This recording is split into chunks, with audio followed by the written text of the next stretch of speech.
Hello and welcome back to my channel Anurag law classes. और आज हम पढ़ेंगे factors affecting dividend policy.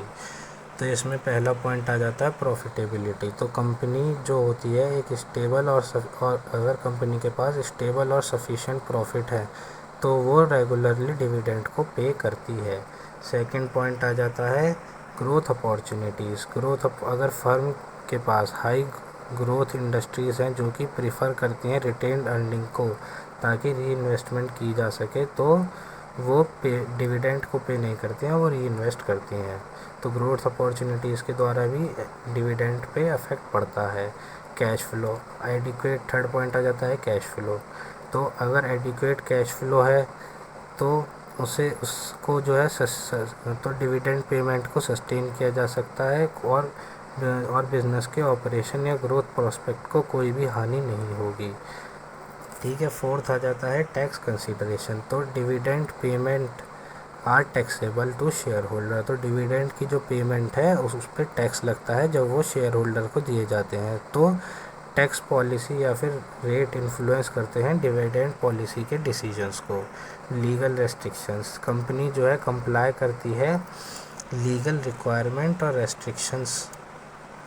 Company को जो है कंप्लाई करना पड़ता है लॉ को, और लॉ के द्वारा जो रिक्वायरमेंट या रेस्ट्रिक्शन दी गई होती हैं डिविडेंड के पेमेंट के ऊपर, वो भी कंपनी को करना पड़ता है।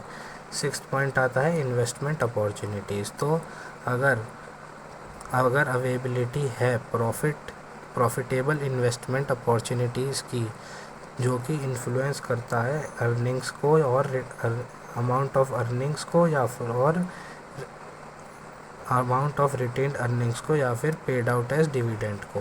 अगर इन्वेस्टमेंट अपॉर्चुनिटीज़ अच्छी हैं तो कंपनी जो है डिविडेंड को रिटेन करती है और इन्वेस्टमेंट में प्रोजेक्ट में इन्वेस्ट करती है। सेवेंथ पॉइंट आ जाता है शेयर होल्डर प्रीफरेंस। तो इन्वेस्टर की जो एक्सपेक्टेशंस होती हैं जो इन्वेस्टर की एक्सपेक्टेशन होती हैं वो कैपिटल गेंस के ऊपर ज़्यादा होती हैं इनकम को छोड़ के। तो शेयर होल्डर का जो कंपोजिशन होता है वो भी डिविडेंड पॉलिसी को अफेक्ट करता है। एट्थ आता है मार्केट कंडीशन। तो इकोनॉमिक कंडीशन जैसे कि इंटरेस्ट रेट या कंपेटिटिव प्रेशर इम्पैक्ट करते हैं कंपनी की एबिलिटी को डिविडेंड पे करने में। अब हमारा नेक्स्ट आता है फॉर्म्स ऑफ डिविडेंड के कितने टाइप्स ऑफ डिविडेंड या फॉर्म्स ऑफ डिविडेंड के कितने तरीके के डिविडेंड होते हैं। पहला आता है कैश डिविडेंड। कैश डिविडेंड वो होता है जो कि डिस्ट्रीब्यूट किया जाता है कैश के रूप में शेयर होल्डर्स को। सेकंड आता है स्टॉक डिविडेंड। तो ये स्टॉक डिविडेंड होता है जिसमें कि स्टॉक दिया जाता है इंस्टेड ऑफ कैश। थर्ड आता है प्रॉपर्टी डिविडेंड। तो प्रॉपर्टी डिविडेंड होता है जो कि डिस्ट्रीब्यूशन होता है असेट और प्रॉपर्टी का, और ये बहुत ही एक्सेप्शनल चांसेस में होता है। फोर्थ आता है स्पेशल डिविडेंड। स्पेशल डिविडेंड जो होता है ये एक वन टाइम पेमेंट होता है जिससे कि कंपनी ये वन टाइम पेमेंट होता है कंपनी द्वारा जिससे कि जो उनका जो कंपनी का प्रमोशन है वो ज़्यादा हो सके। अब फिफ्थ पॉइंट आता है स्क्रिप डिविडेंड। तो स्क्रिप डिविडेंड होता है ये एक ऑप्शन होता है शेयर होल्डर्स के लिए कि वो शेयर्स लेंगे या फिर कैश लेंगे। सिक्स्थ पॉइंट आता है हमारा लिक्विडेटिंग डिविडेंड। तो ये लिक्विडेटेड डिविडेंड होता है जब कंपनी जो है लिक्विडेटेड हो जाती है, तब उस टाइम पे ये डिविडेंड दिया जाता है। अब सेवेंथ पॉइंट आता है इंटरिम डिविडेंड। इंटरिम डिविडेंड जो है ये पे किया जाता है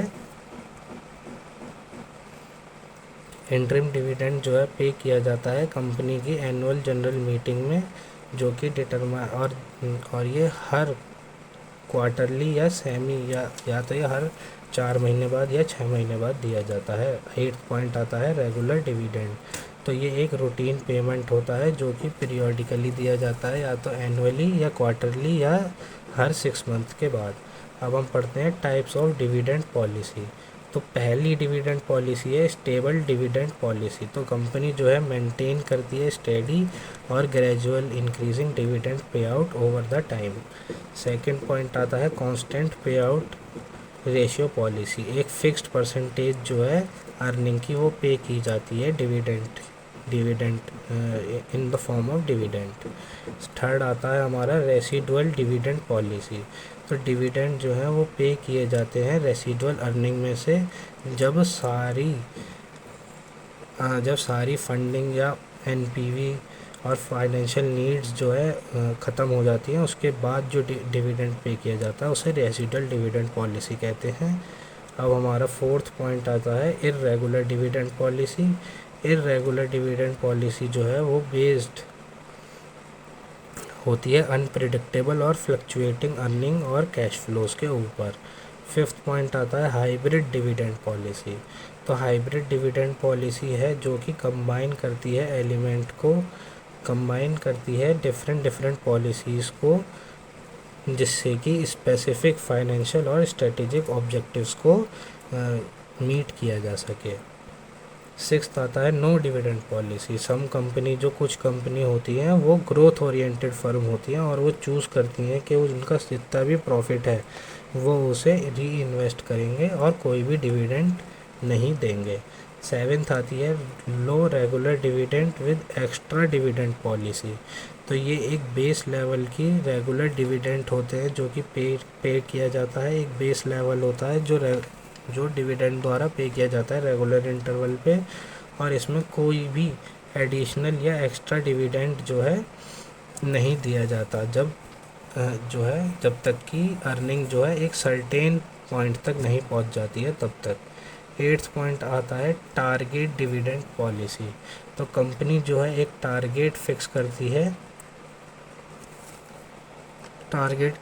करती है पे आउट रेशियो को और एडजस्ट करती है डिविडेंड को उसके बेसिस पे और earning and cash flow performance के बेस्ड पे भी।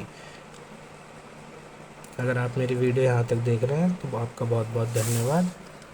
चैनल को सब्सक्राइब कीजिए, वीडियो को लाइक कीजिए। Thank you.